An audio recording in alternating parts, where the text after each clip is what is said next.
Então, trazendo um pouquinho aqui de editais, eu gosto de frisar que cada edital ele é único, ou seja, eu não vou submeter uma FINEP e o mesmo projeto eu vou submeter para um Tecnova. Cada edital ele tem a sua particularidade, os seus critérios de avaliação, o seu critério de equipe, então é muito importante analisar o que cada edital está pedindo para vocês estarem desenvolvendo uma proposta de maneira mais assertiva e não ter um retrabalho. Muitas vezes, submeti uma proposta errada, perdi o prazo, não tenho o que fazer. Mas se vir alguma negativa e caber um recurso, vocês podem estar tentando novamente. Mas é sempre importante submeter, ler o edital e atender todos os critérios. Ler o edital, primeiramente, é o essencial para saber se a empresa de vocês está qualificada ou não para estar participando daquele projeto, daquele programa. Agora eu quero falar um pouquinho das especificidades de cada edital, porque essa informação assim, é um pouco cabulosa para quem nunca ouviu sobre editais. É interessante saber esses termos, principalmente técnico, que a gente tem.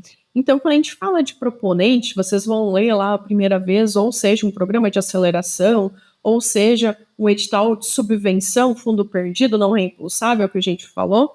Então, um proponente é a empresa ou vocês mesmos que estão submetendo esse projeto. Isso pode ser uma empresa, pode ser um Instituto de Ciência e Tecnologia, que é um ICT, pode ser uma startup, pode ser uma associação, pode ser um pesquisador submetendo no seu CNPJ.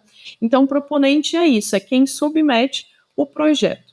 A gente tem também o concedente, ou seja, quem concede o valor para o projeto, né, para o edital.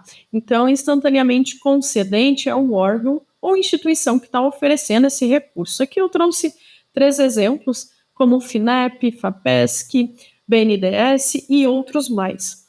Também eu acho interessante falar sobre o TRL, que é o nível de maturidade tecnológica da solução, ou seja, é onde a sua empresa está. No próximo slide eu vou trazer um pouco mais sobre o TRL para esclarecer essa situação para vocês. Mas ele vai do 1 ao 9, ou seja, são as etapas, né, desde a ideia inicial até o produto rodando, sendo escalado no comércio. Todo edital, geralmente, ele tem uma contrapartida. O que seria essa contrapartida?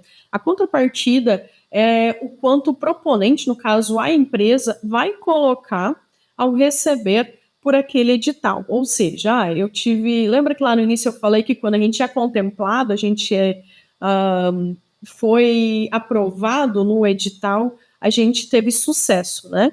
Então, quando a gente teve sucesso, geralmente na proposta a gente teve que colocar uma contrapartida, ou seja, eu vou pegar, geralmente no edital diz assim, até 300 mil tem que ter uma contrapartida de 5%. Aqui é somente um exemplo. Então, esses 5% sobre 300 mil eu vou ter que aportar no projeto. Os 300 mil vai vir da fundação. Vamos pegar o caso da FINEP. A FINEP vai colocar 300 mil, mas eu, CNPJ, tenho que colocar 5%. Então, isso seria a contrapartida. Dani, mas o que eu vou poder usar como contrapartida? Tem diversas oportunidades como contrapartida. Pode ser colocar a mão de obra, disponibilizar um laboratório, disponibilizar um terreno, um imóvel. Então, assim, tem diversas possibilidades. Todo edital precisa de contrapartida? Não. Mas aqui eu estou trazendo termos que geralmente a gente usa. E tem também garantias. Esse geralmente é utilizado quando a gente pega valores bem mais altos, acima de 1 milhão, bilhões. Então, assim, tem que cuidar porque tem essa exigência, né, para assegurar. Ou seja, tanto a execução quanto o retorno. Porque quando vocês pegam esses valores mais altos, geralmente a empresa está, o fomento, ele está investindo em vocês, né, a instituição, o concedente, ele está investindo esse dinheiro em vocês. Então, instantaneamente, ele precisa de uma garantia quando envolve altos valores. Então, como eu trouxe ali, né, exigência para assegurar a execução ou o retorno ou a entrega. Então, os mais comuns são financiamento reembolsável, mas pode aparecer também em outros tipos de convênio. Fica bem claro essa informação para quando vocês pretendem investir e pegar um edital de alto valor. Então, trazendo um pouquinho aqui sobre o TRL, que é o nível de maturidade tecnológica. Como eu falei, a gente tem do 1 ao 9. Do 1 ao 2, geralmente é a fase inicial, a parte de pesquisa da empresa de vocês, né, do projeto que vocês estão desenvolvendo. A gente também tem desenvolvimento experimental, que seria a parte da POC, que a gente fala, prova conceito, que vai a parte de pesquisa aplicada, o teste em escala reduzida, o teste em escala piloto e também o protótipo em teste. Ou seja, a gente faz uma pesquisa, bem parte teórica, parte de mercado, a gente desenvolve a parte experimental do produto, que se vai dar certo ou não. Depois a gente tem o TRL 7 a 8, que é a fase de produção, que é a demonstração e a fase pré-comercial. E o TRL 9 é a parte de escalonar, colocar o produto no mercado, ver se ele vai ter aderência, se ele vai ter compra, venda, vai ter essa negociação. Então, esse seria o nível de maturidade tecnológica, que a gente chama o TRL.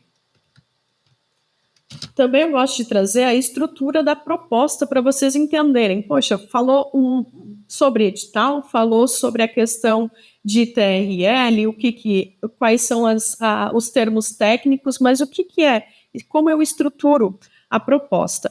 Então, trazendo um pouco aqui para vocês, a proposta basicamente é o projeto de vocês. Eu preciso apresentar o problema ou oportunidade que vocês pretendem resolver, uma justificativa do projeto. O que seria justificativa? Basicamente, precisa justificar por que vocês estão submetendo esse projeto, porque vocês pretendem pegar esse dinheiro. Por exemplo, eu preciso pegar os 300 mil porque o meu projeto tem alto risco tecnológico. Eu não sei se ele vai dar certo. Eu primeiro preciso pegar e testar essa parte de pesquisa, essa parte de teste da POC que eu falei ali anteriormente. Eu preciso apresentar um cronograma.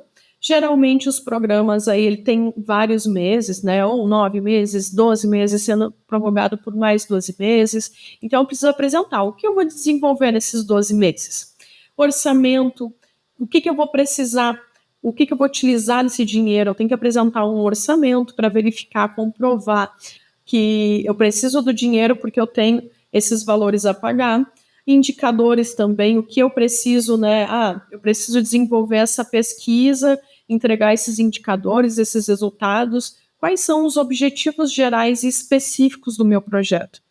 Bem importante, gente. Quem ainda não preencheu o currículo Lattes da equipe ou do pesquisador responsável precisa estar atento a isso, dependendo do tipo de projeto que vocês vão estar submetendo. Programas de aceleração geralmente não tem.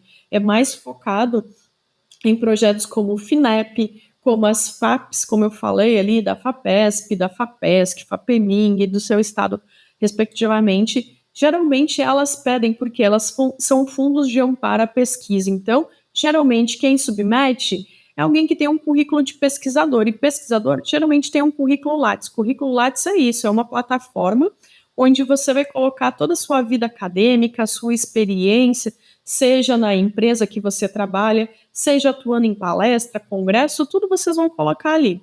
Um outro ponto também, que geralmente eles pedem, em que fase do TRL vocês estão. Por isso que eu trouxe o TRL aqui para vocês terem conhecimento. E claro, todo projeto ele precisa de equipe multidisciplinar. O que é uma equipe multidisciplinar? Com várias competências. A gente sabe que tem muito equipe, né? Sou somente eu no projeto, mas já é interessante vocês pensarem, poxa, daqui a pouco a minha empresa, lá no planejamento estratégico de vocês vão ter que precisar de alguém do marketing, precisar de alguém da área comercial. Então é interessante vocês já pensarem nisso quando vocês submeterem um projeto, o que vocês vão estar precisando de equipe, para não sobrecarregar o equipe, ok?